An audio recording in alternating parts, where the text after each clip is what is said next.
Le temps de lire, comme le temps d'aimer, dilate le temps de vivre, a dit un jour Daniel Pennac.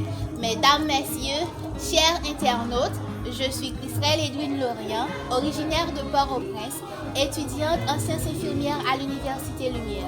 Je suis entrepreneur, jeune leader et coordonnatrice de Duino Variety Store. Je suis née en Haïti dans le département de l'Ouest, réparti en 5 arrondissements et 20 communes. Il a pour chef-lieu Port-au-Prince, autrefois appelé Port-au-Crime, sous le gouvernement de Jean-Louis Pierrot, et aujourd'hui la ville fourmilière à cause du nombre de ses habitants. Il est à la fois capitale économique, politique et la commune la plus peuplée d'Haïti. On ne peut parler d'un département sans pour autant parler de ses principales forces.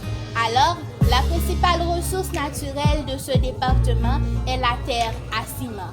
Comme port ouvert au commerce, celui de Port-au-Prince et du Petit Goâve. Et comme site naturel, culturel, historique et touristique qui ont marqué l'histoire d'Haïti dans ce département et qu'on a souvent tendance à ignorer, je vais vous énumérer deux. Premièrement, la grotte Anacarona, située dans le Petit Boucan, la 3e section communale de la commune de Grécy. Elle servait refuge pour la reine Anacaona, cacique du Zaragua, et de haut-lieu pour les Indiens et les Espagnols. La source Zabet, située à Gantier, à 30 km de Port-au-Prince. Elle servait de refuge pour les esclaves marrons. On a tous dans la vie un événement marquant. Dans mon cas, c'est un livre. Alors, je me propose de vous présenter ce fameux ouvrage qui a pu illuminer ma vie. Réveil est de Pierre Stanley Baptiste, un écrivain haïtien, entrepreneur et qui s'engage dans le développement personnel. Écrit en créole haïtien, il est constitué de 7 chapitres. Chacun d'eux symbolise une opportunité de plus d'aller vers le succès. L'objectif principal de ce livre, c'est de nous aider à développer notre capacité mentale. Il nous permet de différencier, impacter, de impressionner.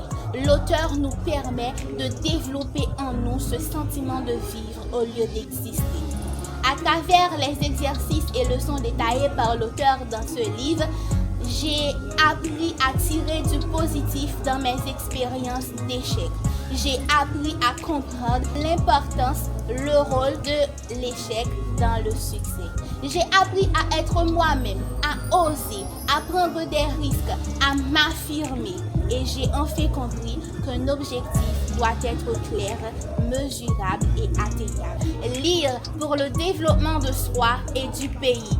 Lire pour comprendre et apprendre. Et comme a dit Lionel Dance, la lecture et l'écriture sont des chevaux fougueux enseignant les sauts d'obstacles de notre croyance clôturée. Acceptons dans ce seul cas que les mots dépassent notre pensée. La lecture est un outil fondamental pour le développement économique et social d'une nation.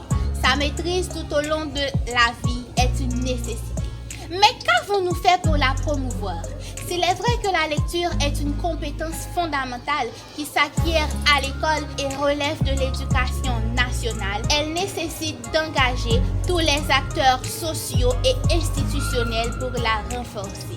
Dans notre société, dans le but de la mise en place d'une véritable dynamique nationale pour la promotion de la lecture, il est important d'avoir l'existence d'un environnement familial, un bon système éducatif, un nombre élevé de bibliothèques scolaires. Certes, les différents éléments sudits sont d'une grande importance pour notre société, mais il est important aussi la mise en place des bibliothèques en ligne gratuites. Ce changement profond de lecture donnerait alors un sens au concept littératie, c'est-à-dire la capacité de lire, de comprendre et d'utiliser l'information à des fins adéquates. Je remercie et félicite l'équipe Renae pour ce concours organisé en mémoire de ce grand homme, Leslie François Saint-Roch Manigat.